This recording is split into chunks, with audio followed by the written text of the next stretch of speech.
بسم اللہ الرحمن الرحیم۔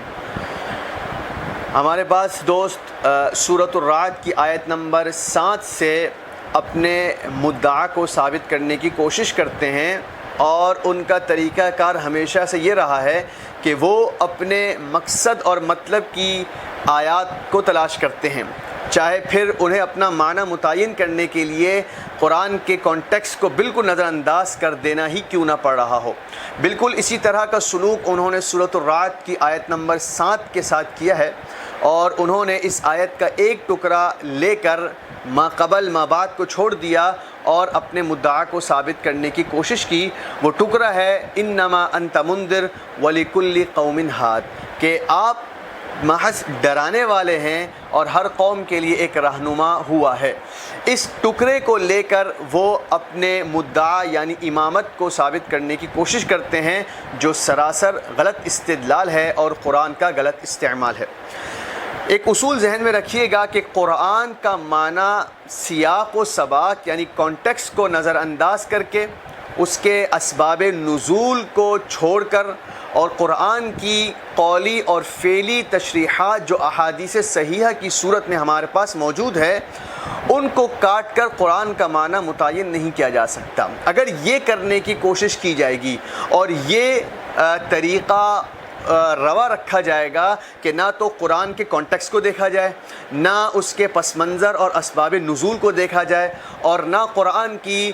قولی اور فعلی تشریحات کو دیکھا جائے، تو پھر قرآن کتاب ہدایت نہیں رہے گی، بلکہ یہ لوگوں کی خواہشات کو پورا کرنے والی ایک کتاب بن جائے گی۔ کیونکہ اس صورت میں ہوگا یہ کہ جو چاہے گا اپنی مرضی اپنے مطلب کا معنی قرآن سے نکال دے گا، کیونکہ اب نہ تو وہ کانٹیکسٹ کا پابند ہے، نہ وہ اسباب نزول کا پابند ہے، اور نہ ہی وہ قرآن کی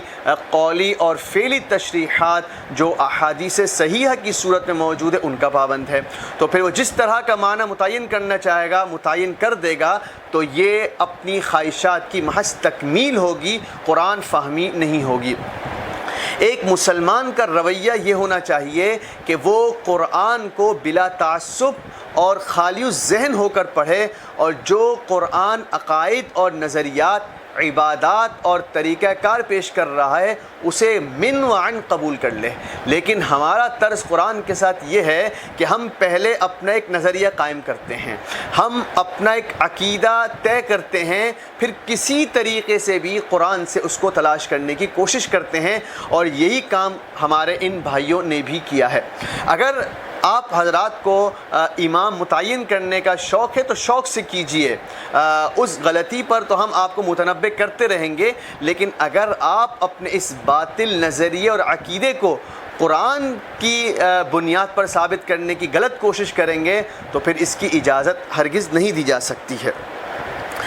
تو بہرحال جیسے میں نے بتایا کہ ہمارے بعض ساتھیوں نے اسی طرح قرآن کے ساتھ کیا، اور قرآن کی تفسیر اور تشریح کے جو اصول ہیں انہیں بالائے طاق رکھ کر اپنے من پسندیدہ معنی قرآن سے نکالنے کی کوشش کی ہے۔ اب میں سورۃ الرعد کی آیت نمبر 7 کی طرف آتا ہوں۔ سب سے پہلے یہ سمجھ لیجئے کہ سورۃ الرعد یہ ایک مکی صورت ہے، اور مکی صورتوں کا مضمون عام طور پر یہ ہوتا ہے کہ وہ قرآن کے بنیادی عقائد کو زیر بحث لاتا ہے۔ قرآن کے بنیادی عقائد سے میری مراد توحید، رسالت اور آخرت ہے،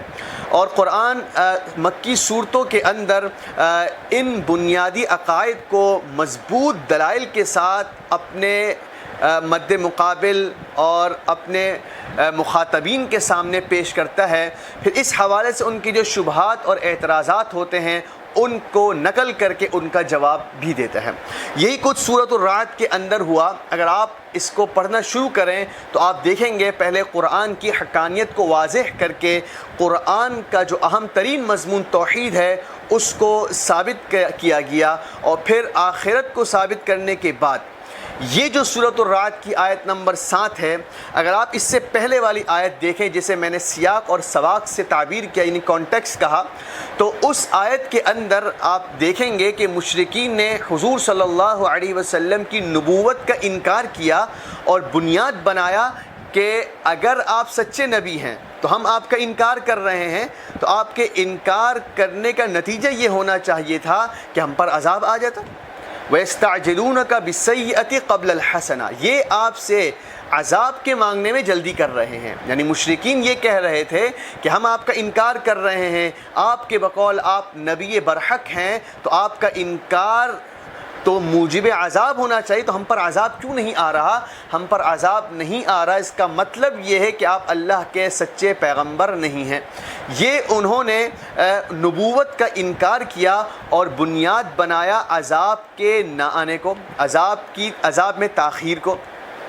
اب سورۃ الرعد کی آیت نمبر 7 پر آ جائے، جو اس کے بعد والی آیت ہے، اس کے اندر بھی مشرکین کا نبوت پر اعتراض نقل ہے. وَيَقُولُ الَّذِينَ كَفَرُوا لَوْلَا أُنزِلَ عَلَيْهِ آيَةٌ مِّن رَّبِّهِ، یہ مشرکین، یہ کافرین جو حضور علیہ السلام کی نبوت کو اس بنیاد پر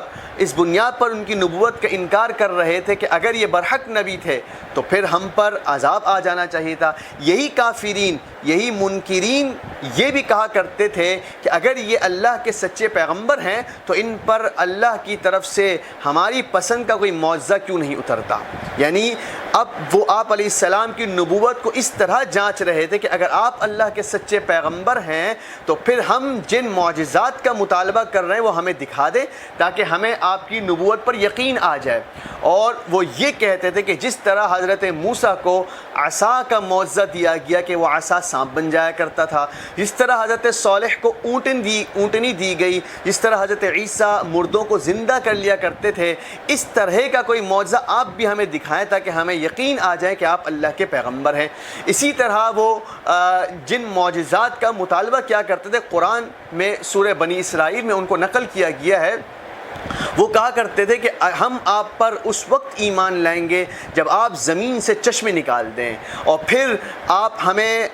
باغات دکھائیں کھجوروں اور انگوروں کے جن کے درمیان میں نہریں چل رہی ہوں، اور یہ بھی ہو کہ آپ کی مدد کے لیے اللہ اور فرشتے اتر آئیں، اور پھر یہ بھی ہو کہ ہم آپ کو دیکھیں کہ آپ آسمان پر چڑھ کے جا رہے ہیں اور پھر وہاں سے کتاب لے کر آئیں جس کو آپ پڑھیں، پھر ہم آپ کی نبوت پر یقین کریں گے. تو یہ وہ لوگ تھے جنہوں نے آپ علیہ السلام کی نبوت کا انکار کیا. ان تمام اعتراضات کو نقل کرنے کے بعد اللہ نے ایک فقرے اور جملے میں ان دونوں اعتراضات کا جواب دیا، اور وہ فقرہ یہ تھا، انما انت منذر ولکل قوم ہاد.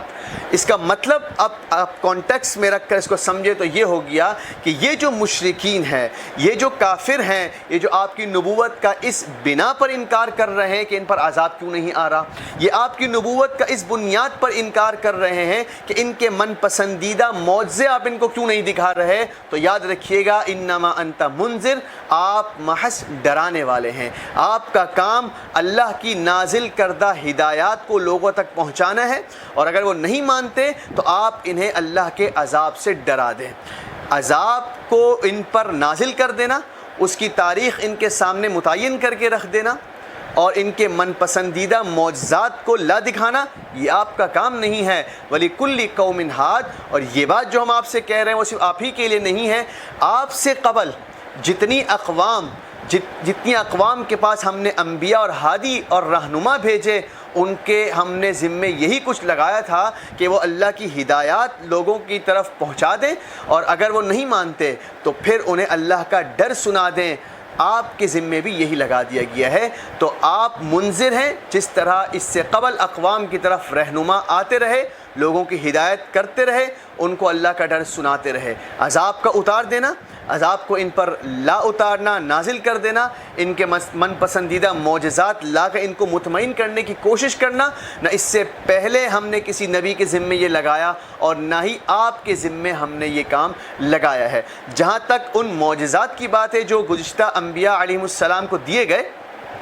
تو وہ اس وقت کا تقاضا تھا، ان کے مخاطبین اور مد مقابل کے حساب سے، اس زمانے میں جو صورتحال رائج تھی اس حساب سے ان کو معجزات دیے گئے. جس طرح ہم نے آپ کے زمانے کا لحاظ کرتے ہوئے، آپ کے مد مقابل اور مخاطبین کا لحاظ کرتے ہوئے آپ کو معجزات دیے، تو آپ کی نبوت کے لیے اتنی بات کافی ہے کہ ہم نے آپ کو معجزات دیے ہیں. جہاں تک من پسندیدہ معجزات کی بات ہے جن کا یہ مطالبہ کر رہے ہیں، تو وہ آپ کا کام نہیں ہے، جس طرح اس سے قبل آنے والے انبیاء کا یہ کام نہیں تھا۔ آپ کا کام محض اللہ کا ڈر سنانا ہے، جس طرح آپ سے قبل اقوام کی طرف ہادی اور رہنما آتے رہے اور لوگوں کو اللہ کا ڈر سناتے رہے۔ تو یہ اس آیت کی تفسیر ہے جو ہم نے سیاق اور سباق کو دیکھتے ہوئے کی ہے۔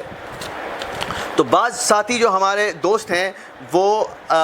اس ٹکڑے سے اپنے من پسندیدہ مطلب کو نکالنے کی کوشش کرتے ہیں۔ آپ اس کی غلطی پوری طرح سمجھ سکتے ہیں کہ اس جملے کے اندر، اس آیت کے اندر مسئلہ امامت زیر بحث ہی نہیں ہے کہ امامت سپرد کی جا رہی ہو یا بعد میں کوئی امام ہوگا کہ نہیں ہوگا، یا تقسیم امامت کا مسئلہ زیر بحث ہی نہیں لایا گیا۔ یہ تو منکرین اور مشرکین کے اعتراض کا جواب تھا۔ تو بہرحال اب اگر امام بنانے کا شوق ہی ہے تو پھر اس کی صفات کو بھی پیش نظر رکھنا پڑے گا کہ امام کے اندر کیا صفات ہونی چاہیے، جن کا ذکر قرآن کئی جگہوں پر کرتا ہے، لیکن فی الحال وہ میرا موضوع نہیں ہے۔ مقصد صرف سورۃ الرعد کی آیت نمبر 7 کے صحیح معنی کو آپ کے سامنے متعین کرنا تھا۔